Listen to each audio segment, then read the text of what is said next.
You may have heard of assessments that psychologists do, such as comprehensive academic testing, cognitive testing, or maybe intelligence testing. And maybe you're wondering what it all means and how it works. If you're at the start of the testing process for yourself and your child, it can all be a little bit confusing. What kind of testing do you actually need? What's involved? What do you even get out of it?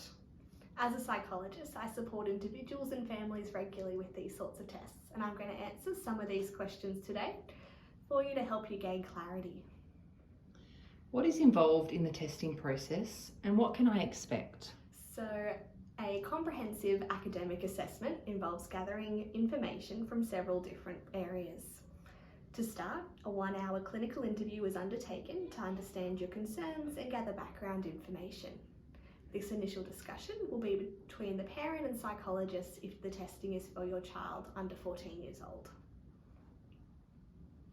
Following this, there are 3 rounds of standardised testing, each being 2 hours long. These sessions involve a test of general intelligence, academic skills, and of neuropsychological development. Additionally, we send out a questionnaire on social, behavioural, and emotional functioning to be completed by the individual, the parent, and a teacher if a child is involved. Also for children, we gather additional information such as school reports, SNAP plan results, and other info will also be collected. All this information allows us to form the most complete picture coming from multiple sources. The therapist will then interpret the testing results, collate all the information gathered, and draft a comprehensive report outlining the results of testing, interpretation of this information, and provide recommendation. The information and recommendations will be delivered to you in a 1-hour feedback session so that the outcomes can be discussed together. How do I know if this is something I will benefit from? So the comprehensive testing process allows for a really thorough understanding of you or your child's strengths and also weaknesses. It is through this process that we can provide a greater understanding of difficulties that may be facing you or your child, and most importantly, provide a list of recommendations to support you at home, at work, at school, and other areas of life. For children, it may also allow the school to access funding for further support and create an individualised learning plan for your child. This can also open up the door for access to support for students at university.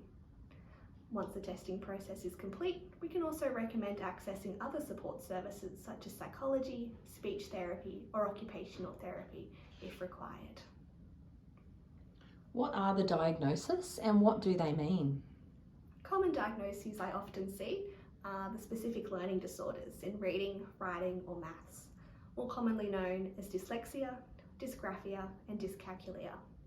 In these situations, the brain struggles to process and make sense when trying to read, write, or use numbers. These tasks can be highly effortful and cause distress for both adults and children. ADHD, or attention deficit hyperactivity disorder, can also be diagnosed. Difficulty with attention can be seen in distractibility, poor planning, excessive energy, and difficulty staying on task, particularly with homework or admin-related tasks. Comprehensive testing can help understand if schoolwork avoidance or class disruption is due to attention difficulties or academic difficulties. So even if you or your child do not meet the threshold for a specific diagnosis, we can still provide a detailed explanation of your functioning and recommendations to support you moving forward. Hopefully it will also bring a greater understanding of where you're at. By the end of the process, we hope to have provided you with clarity on you or your child's cognitive functioning, to understand your strengths and deficits, and foster a path forward to help manage these in everyday life.